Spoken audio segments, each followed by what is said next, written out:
इयत्ता 10वी गणित भाग 2 प्रकरण क्रमांक 3 सर्कल या चॅप्टरमधील आपण गेल्या ताशी केला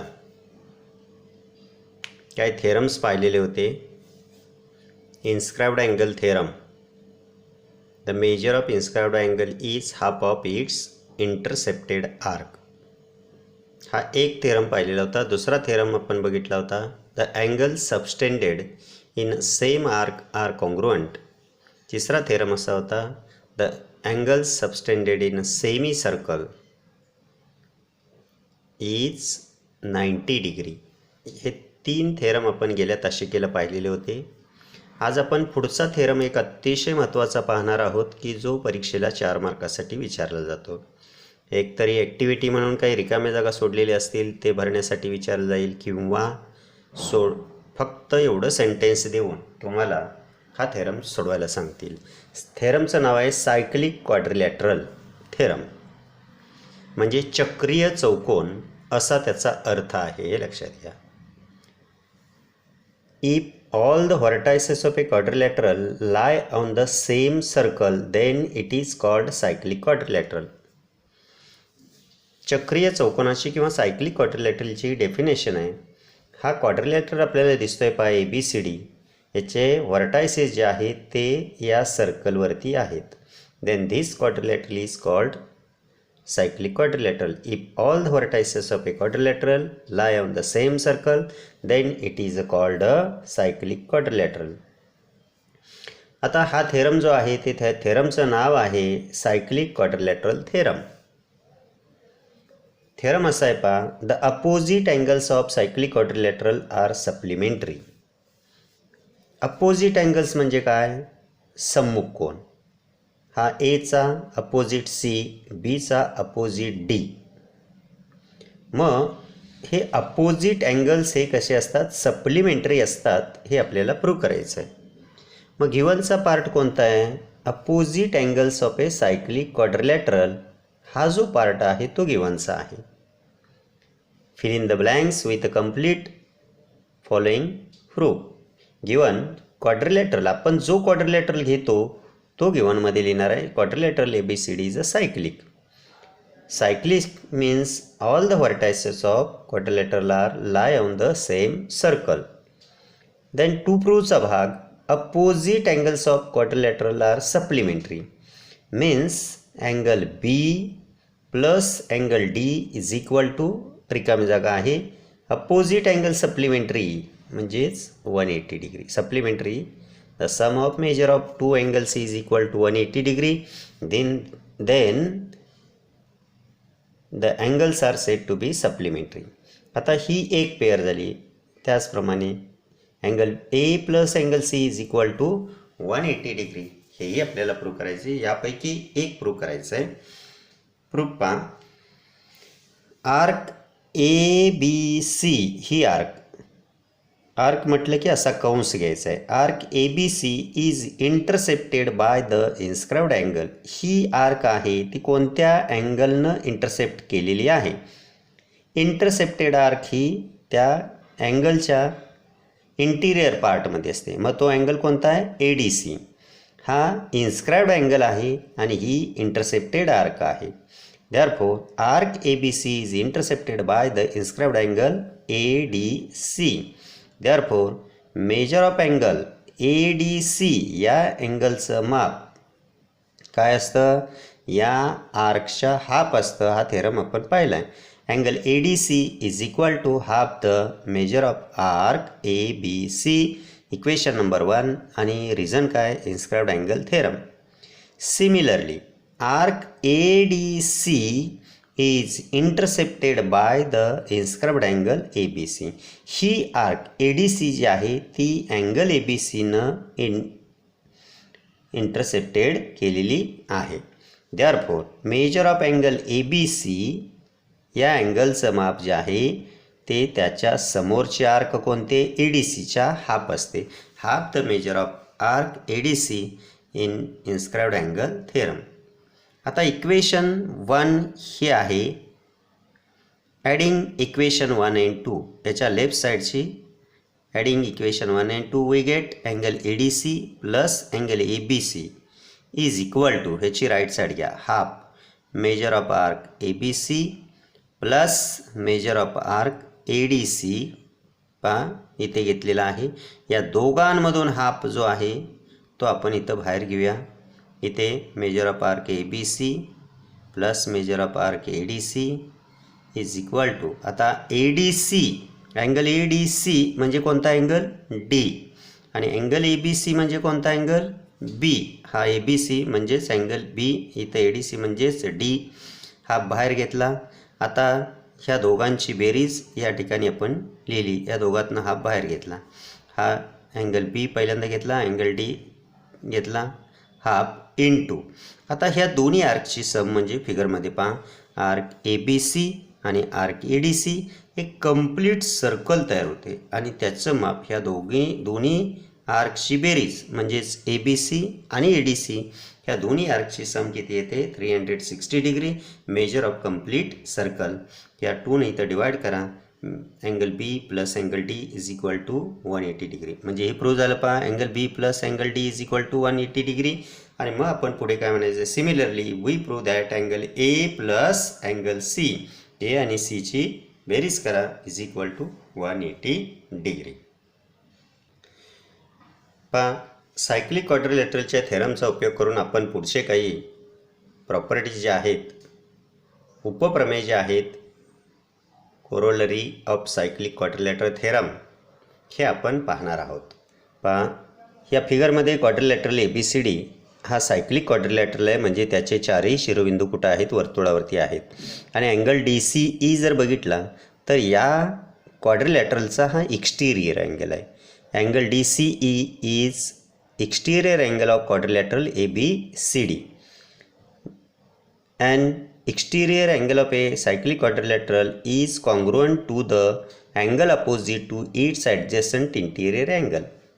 पहा हा जो क्वाड्रिलॅटरल ABCD आहे त्याचा एक्सटिरियर अँगल आहे आणि हा exterior angle is congruent to opposite या ॲडजसंट अँगल्स ऑफ एक्सटिरियर अँगलच्या अपोजिट अँगल्सशी हा कॉन्ग्रुएंट असतो. म्हणजेच angle DCE is congruent angle ABC. हा जो अँगल आहे तो BAD या अँगलशी कॉन्ग्रुएंट असतो. Quadrilateral ABCD cyclic quadrilateral and angle DCE is an exterior angle of a quadrilateral and angle DCE. To प्रूव्हचा भाग आपल्याला प्रूव्ह करायचं नाही आहे, फक्त उदाहरण सोडवण्यासाठी याचा उपयोग होईल. Angle DCE is congruent angle BAD. पुढचा converse of cyclic quadrilateral theorem. पहा आपण मगाशी वरती पाहिलेलं होतं, the opposite angles of cyclic quadrilateral are supplementary. आता इथे पहा सायक्लिक क्वाड्रिलॅटरल हा पहिला शब्द होता. आता त्याचा कॉन्व्हर्समध्ये क्वाड्रिलॅटरल इज सायक्लिक हा पार्ट कुठे गेला, शेवटी. If a pair of opposite angles of a quadrilateral is supplementary then the quadrilateral is a cyclic. आणि थेरम कसा होता, the opposite angles of a cyclic quadrilateral are supplementary, म्हणजे हा काय गेला, शेवटी गेला.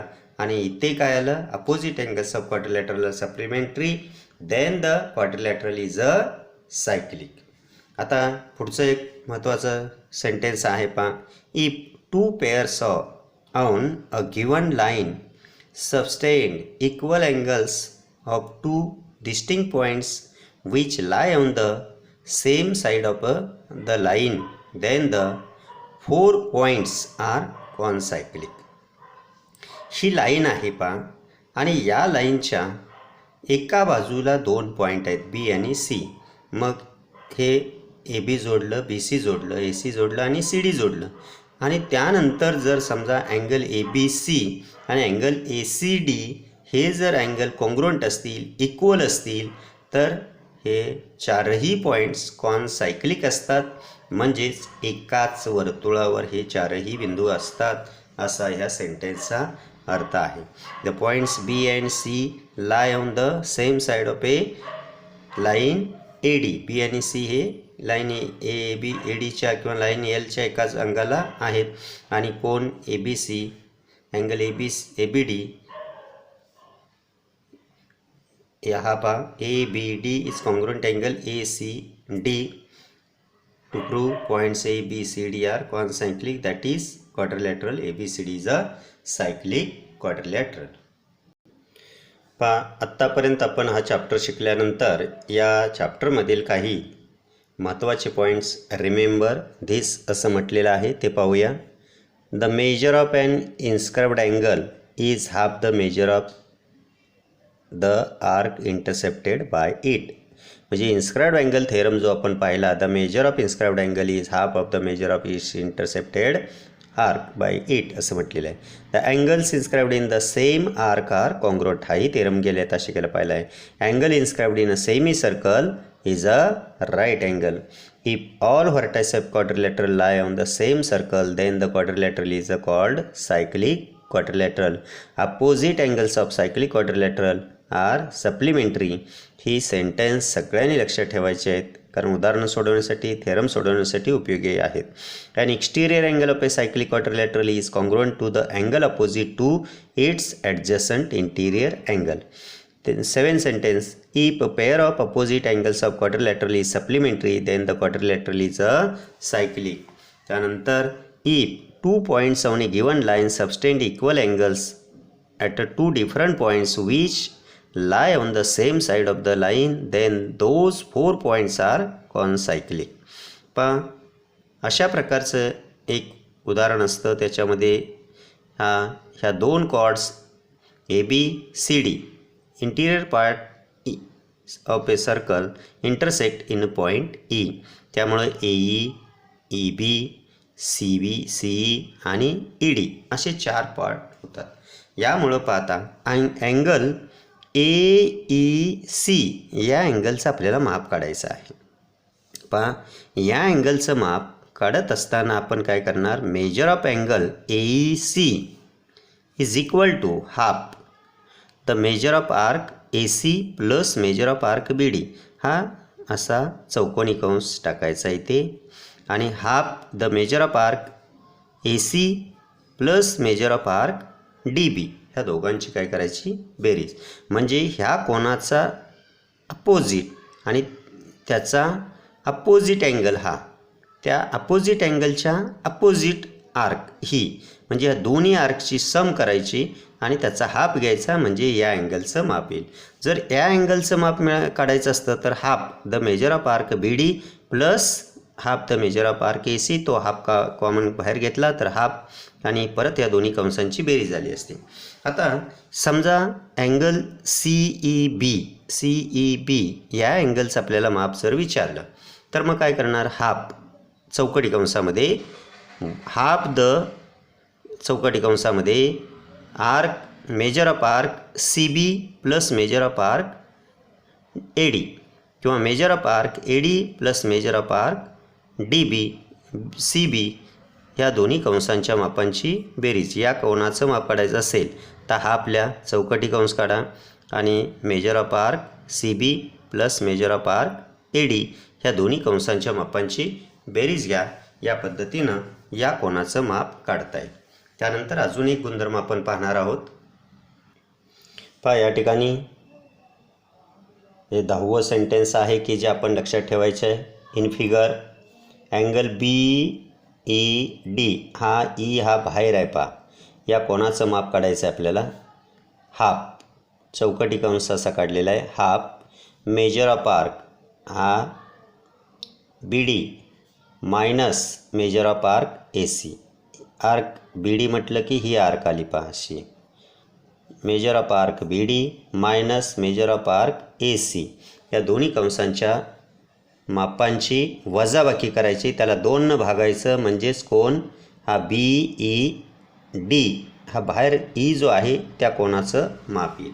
यावरती आधारित आपण या ठिकाणी उदाहरणं पुढे पाहणार आहोत. तर ही फॉर्म्युले म्हणून या ठिकाणी लक्षात ठेवायचे आहेत, आणि यावरती पुढच्या तासिकेला आपण प्रॅक्टिस सेट 3.4 मध्ये जी काही उदाहरणं आहेत त्याचा अभ्यास पुढच्या तासिकेला करणार आहोत. तोपर्यंत हे दोन्ही